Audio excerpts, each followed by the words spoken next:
नमस्कार. आजचा विषय विम्बल्डन बदललं नाही तरी भारत जिंकला. यामागचं रहस्य प्रत्येक उद्योजकाने समजून घ्यायलाच हवं. लंडन सेंटर कोर्ट टेनिसचा अंतिम सामना सुरू होण्याच्या काही मिनिटापूर्वी प्रेक्षकामध्ये अचानक कॅमेरा एका भारतीय अभिनेत्रीवर जातो. सोशल मीडियावर काही सेकंदात हजारो पोस्ट सुरू होतात. भारतातील लाखो लोक टीव्ही सुरू करतात. पण गंमत अशी होती, विम्बल्डनने काहीच बदललं नव्हतं. तेच हिरवं गवत, तेच पांढरे कपडे, तीच परंपरा. मग प्रश्न पडतो, भारत जिंकला कोणामुळे? मुंबईतील एक तरुण उद्योजक समीर हे सगळं पाहत होता. त्याचा स्वतःचा क्लोथिंग ब्रँड होता. गेली 2 वर्ष तो एकच गोष्ट करत होता. कधी लोगो बदल, कधी पॅकेजिंग बदल, कधी वेबसाईट बदल, कधी ब्रँड कलर बदल. त्याला वाटायचं ग्राहक मिळत नाहीत म्हणजे ब्रँड बदलायला हवा. पण ब्रँड बदलत होता, ग्राहक मात्र बदलत नव्हते. सेल्स तिथेच होता, कॉन्फिडन्स संपत चालला होता. त्या रात्री त्याने विम्बल्डन बद्दल एक लेख वाचला. एक वाक्य त्याच्या मनात घर करून बसलं.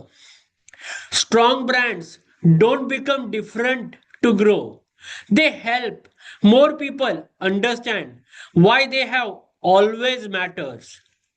तो थबकला. त्याने स्वतःला विचारलं, विम्बल्डनने भारतासाठी ड्रेस कोड बदलला का? नाही. त्यांनी ट्रेडिशन बदलली का? नाही. मग भारताशी नातं कसं जोडलं? उत्तर सोपं होतं. ब्रँड बदलला नाही, संवाद बदलला. दुसऱ्या दिवशी समीरने त्याच्या ऑफिसमध्ये टीम मीटिंग बोलवली. सगळ्यांना वाटलं पुन्हा लोगो बदलणार, पुन्हा ब्रँडिंग बदलणार. पण समीरने व्हाईट बोर्डवर फक्त एक वाक्य लिहिलं, आपण कोण आहोत. सगळे शांत.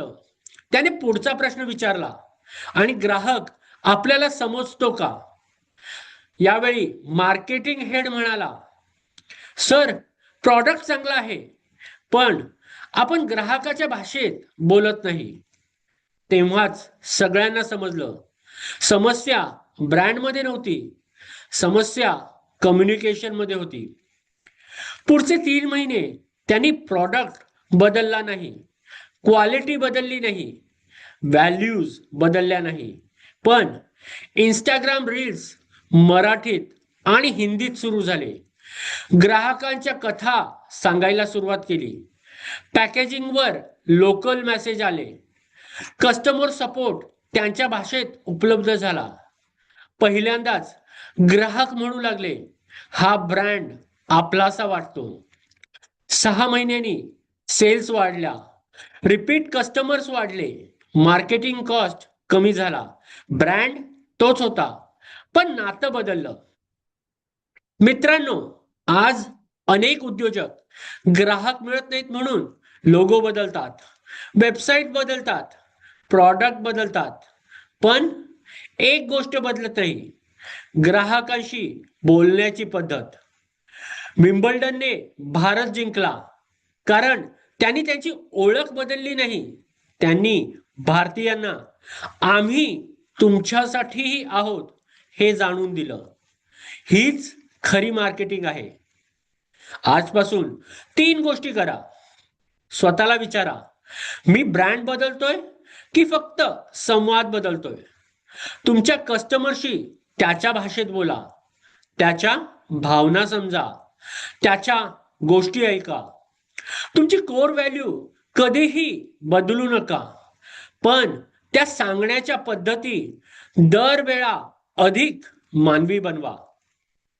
लक्षात ठेवा, मोठे ब्रँड ग्राहकांसाठी स्वतःला बदलत नाहीत, ते ग्राहकांना स्वतःची खरी किंमत समजून देतात. कारण लोक प्रोडक्ट लक्षात ठेवत नाहीत, लोक भावना लक्षात ठेवतात. लोक ऍडव्हर्टाइजमेंट विसरतात, पण ज्याने त्यांना समजून घेतलं तो ब्रँड कधीच विसरत नाहीत. धन्यवाद.